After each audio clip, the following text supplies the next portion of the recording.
Welcome to the Deeper Thinking podcast. Not everything said with kindness is safe. Not everything offered as dialogue is just. This essay explores the forms of harm that arrive disguised as care, forgiveness offered before reckoning, unity performed in spaces that still exclude, listening structured more to manage pain than to receive it. It asks what happens when compassion is easier for the powerful than the harmed, when redemption becomes a rebranding exercise, when silence is not absence, but the only remaining form of truth that hasn't been curated. You will not find a resolution here, only the slow naming of emotional asymmetries, editorial performances, and the ethics of refusal. The text walks quietly with Foucault, Weil, Buber, and Rogers, but wears none of them as armour. Their ideas live in the pacing, the staging, the restraint. What remains is not philosophy. It is a series of fragments attempting to name something honest before it disappears back into civility. This is not an essay about listening. It is an essay about what listening sometimes protects. They didn't ask us to listen. They asked us to behave like people who had. We were arranged in circles or chairs or platforms that mimicked dialogue, but what passed between us didn't thicken the air. It managed it. Frictionless voices, curated pauses, a civility so rehearsed it glowed like an exit sign. You could feel the pressure to soften the edge, to make disagreement sound like a well-lit room. But something stayed outside.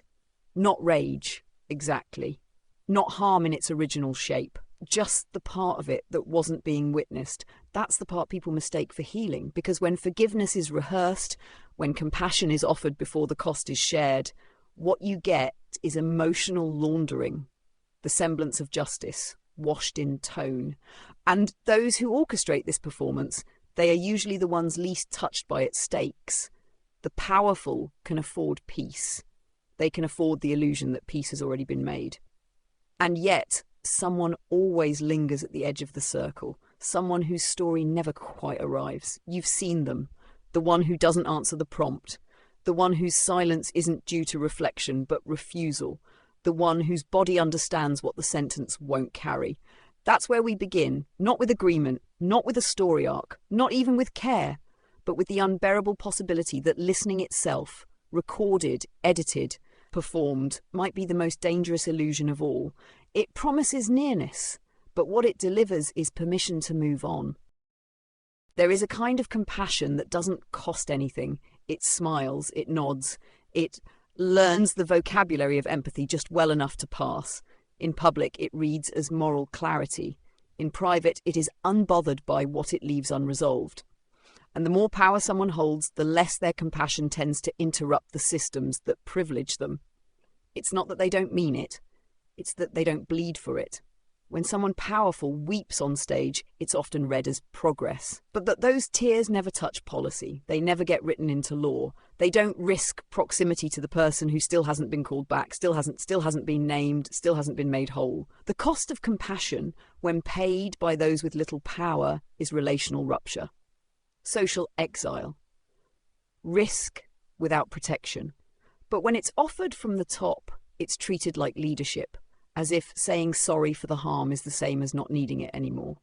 And so we must mistake performance for presence. We platform the image of healing instead of the process. We reward emotional display instead of structural interruption. A father hugs a son he once ignored. A CEO thanks the workers he just underpaid. A prime minister kneels on sacred ground but never names the policies that desecrated it. We're told this is growth. We're told it's progress. But it's also an escape, because real compassion disrupts. It bends comfort out of shape. It puts status at risk. It doesn't close the loop with a gesture. It tears it open until something true can emerge. And maybe that's why so much modern care feels hollow, because it arrives too early, before the accounting, before the wound has been named by the one who carries it. The applause came too soon. It sounded like it knew the speech was rehearsed. That's the only moral voice still trying to tell the truth. It's strange how safety gets staged. The lighting is soft, the voice is modulated, even the chairs are arranged to suggest equality, rounded, inclusive, non-threatening. The effect is deliberate. You're supposed to feel seen, but not too much. Heard, but only in the way a well-managed echo lets you feel important without changing the room. These events don't happen by accident. Panels on reconciliation, dialogues on healing, conversations about inclusion, all wrapped in the gentle certainty of civility. But there's a choreography to it, and in that choreography, danger is smoothed out of frame. You can tell by what's not said. The risk that birthed the event, omitted. The conflict that made this gathering necessary, softened. The power that shaped the wound, abstracted. It starts to feel like the whole thing is an aesthetic, a kind of moral interior design. We stage discomfort just enough to be credible, but not enough to cost anyone their comfort. The audience is coached to nod. The panelists know how to disagree without friction. Even the moderator speaks like the stakes are intellectual, not embodied. And that's the point. Safety becomes a performance, not a condition. It is offered to the listener, not the speaker. And in doing so, it becomes a kind of silence, the kind that looks like inclusion but feels like rehearsal. Because real safety? It's not pretty. It trembles, it makes mistakes. It can't always be captured in a clean soundbite. The most honest thing that happens in these spaces often isn't what's said. It's the glance someone gives before they speak.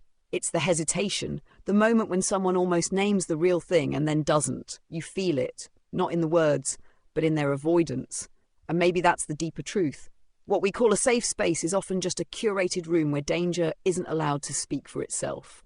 And so the wound remains decorated but untouched. Everything changes once the story begins. You're no longer a person, you're a character. The harm you carried becomes arc. The silence you kept becomes pacing. The aftermath of your survival gets arranged into beats, scenes, tension, release. And at the centre of it all, redemption. But whose? The moment you agree to tell your story, you step into a contract you didn't write. The audience expects transformation. They want regret, humility, and above all, growth. Not justice, not repair. Growth, because that's the payoff.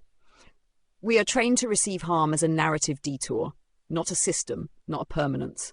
We want the person who caused harm to change. We want the person who was harmed to forgive, and we want all of it contained in a form that ends.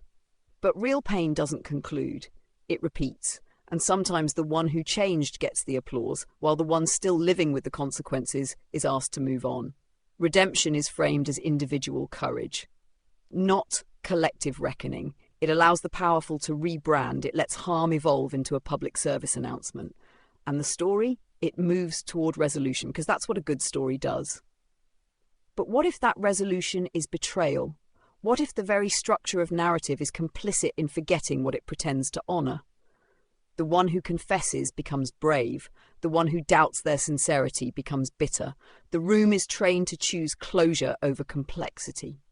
He looked relieved, not remorseful, as if regret had become a role that could be exited cleanly. And there, in the glow of a redemptive arc, the original wound is overwritten. Not because it was healed, but because healing makes better content. And if you don't participate, if you refuse the arc, you become the one who hasn't let go. Maybe the hardest part isn't the harm, it's realizing that even your pain has a role it's expected to play. And if you don't perform it well enough, the room forgets you were ever there. They say the event is about unity, but it's hosted in a building paid for by division. There are banners that say bridging the gap, healing the divide, coming together across difference. But everything about the room, who's invited, who moderates, who decides what counts as respectful, has already made certain kinds of truth impossible. Civility doesn't mean safety, it means agreement about which wounds are allowed to show. And the deeper the harm, the more politeness is expected from the person who lived through it. Institutions that benefit from rupture often sponsor events about repair. And in doing so, they get to frame reconciliation as participation in their own legitimacy. It's a strange kind of loyalty, asking the harm to be gracious in the very place that refused them. There's an audience, yes, but it's not there to learn. It's there to feel good about being in the room, because that's what happens when unity becomes brand strategy. The pain isn't erased, it's postponed. The conversation becomes a mood. And instead of truth, we get tone. One speaker hesitates. She's been here before. She knows what's expected. She knows the role. She begins, slowly, not to tell the truth, but to make it palatable. To perform pain gently enough that it won't disturb the donors. Because the wrong kind of truth, the the kind that names things plainly, it's not welcome. And so the deeper story stays outside, not because it isn't known, but because the room isn't designed to receive it. You can see it in how the applause is rationed, who gets comforted, who gets thanked. They say we need more dialogue, but they don't mean risk. They mean containment. And when it's over, nothing breaks, which is the real sign that nothing changed. Not every argument is about being right. Some are just about not being alone. You can feel it in the repetition, the way someone keeps circling the same point, not to persuade, but to stay in proximity. As if the shape of their voice is the only thing keeping them visible. As if the logic is a placeholder for something they don't know how to ask for. Belonging. That's what most persuasion hides, not conviction, not certainty, but the need to be seen as part of a shared world. We imagine political discourse as a battle of ideas, but more often it's a negotiation of exile. People don't just want to be agreed with, they want to be metabolized, heard in a way that proves they still exist. And so they raise their voice, or they get quiet, or they double down on a belief not because it's working, but because it's the only thing left that still names them. You can feel it during debates that don't end. When someone keeps talking long after the point has been made, it's not about the facts, it's about ache. We mistake that ache for aggression, we pathologize the persistence, but the truth is simpler and harder. People argue because they don't know how else to ask you to stay. They weren't yelling to win, they were yelling to stay present. I didn't understand that until the room went quiet. And the ones who leave the conversation early, the ones who dismiss or reframe or cool the room with strategic detachment, they've already forgotten what it's like to be unsure if your voice counts. This is why so many public dialogues fail, because they're structured for conclusion, not contact. They reward precision, not presence. But presence doesn't always arrive with clean sentences. Sometimes it stutters, sometimes it repeats itself. Sometimes it just waits. And maybe the deeper tragedy isn't that people believe things that aren't true. It's that those beliefs are often the only places left where they feel accompanied. So we keep correcting them and they keep yelling louder. And neither side realizes this isn't a debate, it's a plea. Forgiveness always arrives early in a public setting. It's offered before the wound finishes speaking, before the story is fully told, before the one who caused harm has faced the shape of what they did without being coached on how to sound accountable. We praise it, we elevate those who extend it, but we rarely ask who benefits from that forgiveness and who gets erased in its wake. Because when forgiveness becomes a cultural currency, it starts to operate like debt relief, a way to clear the record without actually paying the cost. A gesture that signals moral superiority, but sometimes at the expense of justice. The forgiven get a second chance, the harmed get a narrative. But not all stories are healing. Some are demanded too soon. Some are shaped to soothe an audience that isn't the one who suffered. Some are rehearsed for impact, not clarity, and the person expected to forgive? They carry the performance. They are asked to reframe their pain as wisdom, to make their ache productive, to model grace. But grace without equity is performance. And performance that substitutes for moral reckoning becomes dangerous. It tells the world that harm can be eclipsed by emotional elegance, that sincerity erases history, that apology is equivalent to repair. It's not. There are things that can't be fixed by remorse. There are relationships that don't deserve to be restored. There are harms that should remain raw until the world is rearranged to prevent their return. But the pressure to forgive is constant because it lets the story end. And everyone loves a redemptive arc, especially when it avoids discomfort. So we reward forgiveness, we publish it, we clap for it, and we forget to ask whether it was ever owed. Maybe the hardest truth is this. Some forgiveness is offered not out of grace, but to escape the loneliness of holding on to truth no one wants to hear. And in that silence, the harm begins again. Not with action, but with applause. Love doesn't always heal. Sometimes it interrupts. Sometimes it ruins the silence that kept things functional. Sometimes it refuses to behave. And that refusal, that unruly, non-consensual demand to be taken seriously, doesn't feel like kindness. It feels like threat. We're taught that love is gentle, that it soothes, that it brings people together. But the love that transforms rarely asks permission. It doesn't wait for systems to catch up. It doesn't care if your worldview is ready. Because real love, it disrupts what sustains injustice. It breaks your schedule. It forces confession. It reorients loyalty. It says, this way of being is no longer acceptable, not because I hate you, but because I won't pretend anymore. That's what makes love so dangerous. Not the emotion, but the clarity it forces, the way it requires you to show up differently, the way it refuses to keep things smooth for the sake of peace. We've romanticized love as a salve, but sometimes it's a scalpel, and sometimes the wound it opens is the one the world has been trying to keep closed. This is why so many calls for love in public discourse feel off. They ask for tone, not change. They want posture, not presence. They want to be moved, but not disturbed. But love that doesn't disturb, that's comfort, not care. And comfort doesn't make anything new. The people who love you will eventually confront you. Not because they've stopped being kind, but because they've stopped being complicit.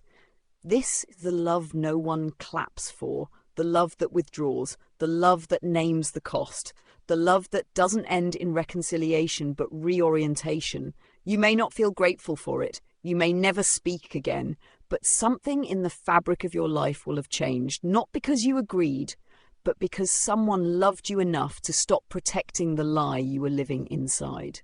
And that kind of love, it doesn't complete the story, it fractures it so something more honest can begin. Some truths only reveal themselves when the performance stops. That's what makes recording so treacherous. The moment the mic is on, a subtle shift begins, not in what is said, but in how it is said. Sentences soften, pauses shrink, the language begins to anticipate being witnessed, and in that anticipation something essential recedes. We call it dialogue, but often it's choreography. The room arranges itself. People speak in turns. The edges of their stories become rhythmically acceptable. And slowly, the shape of what needed to be said gets adjusted to fit the format. This is the paradox of documenting vulnerability. The more it is captured, the less it interrupts. We say we want honesty, but what we're really offering is an invitation to rehearse it, because real rupture doesn't always align with the frame rate. It stammers, it stings, it loses track of itself, it doesn't survive the edit. And yet we keep recording, not out of malice, but out of a belief that something sacred might be preserved. But maybe what matters most isn't what gets preserved, it's what can't. There are things that are only true in the moment, not because they're fleeting, but because they resist replication. They emerge in a glance, in a breath, in the decision not to say the next thing, and the camera misses all of it. This is the wound of modern storytelling. We reach for tools that promise permanence, but what we needed was to be believed without proof. And so the performance continues. A person cries, a room listens, a narrative is shaped, a truth is caught, but never quite intact, because the most parts of us, they don't survive being witnessed by strangers. They flicker, they vanish, they wait for the moment the record button is off and someone still decides to stay. Some relationships are held together by the refusal to name what broke them. There's no fight, no apology, just a drift, a pause that stretched too long, a message that never came, and after a while the silence becomes the new shape of the bond. We don't talk enough about relationships that aren't meant to be repaired, not because the people are bad, not because the harm was unforgivable, but because something true dissolved and trying to recreate it would only deepen the fracture. But in public language, reconciliation is treated like virtue. Closure becomes a sign of growth. We're told to mend, to forgive, to find common ground. What if there isn't any? What if the most dignified response is absence? What if the refusal to return is the clearest expression of truth still available? There's a particular violence in pretending everything can be restored. It trains us to ignore the instincts that say, no more. It erases the cost of repair by calling it love. It frames distance as failure, when sometimes it's the only way to survive. Not every silence is waiting. Some are complete. We keep trying to narrate reconnection, but maybe what we need is a language for sacred disconnection, a way to name the kinds of endings that don't ask for mourning, just space. The absence of someone doesn't always mean something is missing. Sometimes it means something has finally stopped being distorted. And in that clarity, not peace, Exactly. But an atmosphere where the ache no longer needs to explain itself, where care isn't confused with proximity, where love can end without betrayal, where two people can walk away, not because they gave up, but because something honest finally arrived and was allowed to remain.